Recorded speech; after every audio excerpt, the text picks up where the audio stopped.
तो नेक्स्ट आपका अब एल्गोरिथम है ए बफर। अभी हमने कौन सा एल्गोरिथम पढ़ा था लास्ट वीडियो में? आपका जेड बफर। ठीक है, जेड बफर की डिसएडवांटेज क्या थी, ड्रॉबैक क्या थी कि वो सिर्फ ओपेक ऑब्जेक्ट्स के लिए काम करता था। आपका जो जेड बफर एल्गोरिथम था वो सिर्फ ओपेक ऑब्जेक्ट्स के साथ ही काम करता था। ओपेक मतलब कि जिनके हम आर पार नहीं देख सकते हैं। ठीक है, तो अब ए बफर एल्गोरिथम ने इसकी ये ड्रॉबैक को रिमूव करा, और ये जो एल्गोरिथम है ये एल्गोरिथम जो ट्रांसपेरेंट सरफेसेस हैं उनके साथ भी वर्क कर सकता है कि ठीक है, कोई भी अगर दो ट्रांसपेरेंट सरफेस है या एक आगे कोई ट्रांसपेरेंट सरफेस है उसके पीछे कोई ओपेक सरफेस है तो उसके साथ ये एल्गोरिथम काम करेगा। तो ए बफर एल्गोरिथम के सबसे पहले और दूसरे कुछ नाम भी होते हैं, जैसे anti aliased area average accumulation buffer algorithm. तो आपको एग्ज़ाम में किसी भी नाम से भी वो पूछ सकते हैं। ठीक है, वैसे ज़्यादातर आपसे जेड ए बफर ही पूछा जाएगा, बट ये नाम भी इसके ए बफर के ही ये नाम है। अब ए बफर में आते हैं। ए बफर एल्गोरिथम में दो फील्ड होती हैं। पहली फील्ड होती है डेप्थ फील्ड और दूसरी फील्ड मेंटेन करता है वो इंटेंसिटी फील्ड। डेप्थ फील्ड के अंदर क्या होगा, वो डेप्थ की वैल्यू रखेगा। ठीक है, डेप्थ मैंने आपको बताया था क्या होता है। डेप्थ होता है डिस्टेंस बिटवीन द जो आपका प्रोजेक्शन प्लेन होता है और आपका जो ऑब्जेक्ट होगा उसके बीच में। ठीक है, अब ये जो डेप्थ फील्ड होगा इसमें इसकी ये जो वैल्यू होगी एक रियल नंबर होगा, उस जिसकी वैल्यू पॉजिटिव भी हो सकती है नेगेटिव भी हो सकती है। और इंटेंसिटी फील्ड क्या होगा, इंटेंसिटी फील्ड के अंदर वो स्टोर करेगा पिक्सल की क्या इंटेंसिटी है उसको स्टोर करेगा। अब ये एक डायग्राम है जो मैं यहाँ पे आपको दिख रहा होगा, ये अलग अलग कलर से इसलिए है क्योंकि ये शो कर रहा है कि ये तीन अलग अलग सरफेस हैं। पहला है ग्रीन कलर का S1 सरफेस, फिर उसके बाद है S2 सरफेस ब्लैक कलर का, और सबसे नीचे है S3 सरफेस ब्लू कलर का। और ये जो तीनों सरफेस हैं ये ट्रांसपेरेंट हैं। ठीक है, अब इसमें क्या होगा, अगर हम सपोज़ यहाँ पे इस पिक्सल को देखें, अगर हम इस पिक्सल को देखें तो यहाँ पे क्या होगा, ये इस पिक्सल में क्या हो रहा है, एक से ज़्यादा सरफेस आ रहे हैं।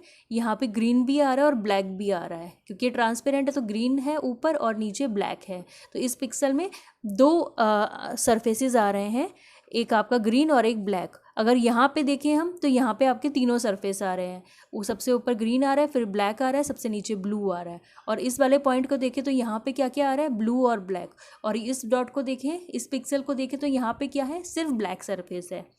तो अगर आपकी जो डी की वैल्यू होती है वो लेस देन 0 है तो वो शो करता है कि आपके मल्टीपल सरफेसेस एग्जिस्ट कर रहे हैं। तो मल्टीपल सरफेसेस कहाँ पे होंगे, इन तीनों जगह पे डी की वैल्यू लेस देन 0 आएगी, जो कि क्या शो करेगी कि मल्टीपल सरफेसेस एग्जिस्ट कर रहे हैं। और जैसे इस पॉइंट पे होगा, यहाँ पे आपकी डी की वैल्यू क्या होगी, ग्रेटर देन 0 होगी, जो कि शो करेगा कि ये सिंगल सरफेस यहाँ पे एग्जिस्ट कर रहा है। देन सिंगल सरफेस के लिए क्या होगा, सिंगल सरफेस के लिए हम डेप्थ फील्ड और इंटेंसिटी फील्ड ऐसे हम मेंटेन करते हैं।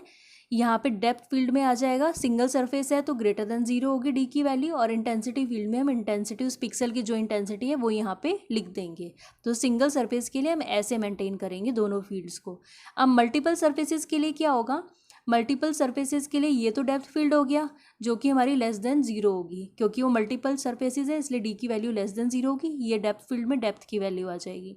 अब इंटेंसिटी फील्ड में क्या होगा, इंटेंसिटी फील्ड में क्योंकि यहाँ पे मल्टीपल सरफेसेस हैं तो एक से ज़्यादा सरफेस होंगे, तो हम क्या करेंगे, यहाँ पे लिंक लिस्ट होती है। जैसे ये इंटेंसिटी फील्ड है तो ये एक, जैसे सबसे ऊपर था S1 सरफेस तो पहले S1 सरफेस की इंटेंसिटी यहाँ पे आ जाएगी। देन ये पॉइंटर पॉइंट आउट करेगा दूसरी फील्ड को जो होगा S2 सरफेस आपका, फिर S2 सरफेस पॉइंट करेगा S3 सरफेस को। ऐसे अगर आगे कोई सरफेस है तो वो ऐसे आगे पॉइंट करता रहेगा। तो लिंक लिस्ट की फॉर्म में आपकी ये जो है इंटेंसिटी को जो स्टोर करेगा आपका ये इंटेंसिटी फील्ड लिंक लिस्ट की फॉर्म में, क्योंकि अगर एक होता तो एक ही वैल्यू यहाँ पे आ जाती, बट यहाँ पे तो मल्टीपल सरफेसेस है, तो मल्टीपल सरफेसेस है और वो भी एक सीक्वेंस में है कि सबसे ऊपर कौन सा सरफेस है, देन उसके नीचे कौन सा सरफेस है, देन उसके नीचे कौन सा सरफेस है। तो यहाँ पे हमने उसे लिंक लिस्ट की फॉर्म में कनेक्ट कर दिया, ऐसे उनकी इंटेंसिटी फील्ड आ जाएगी।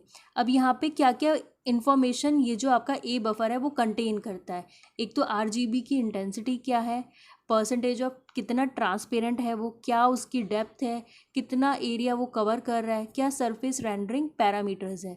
तो जो आपका ये ए बफर एल्गोरिथम होता है ये इन सब इन्फॉर्मेशन को स्टोर करता है।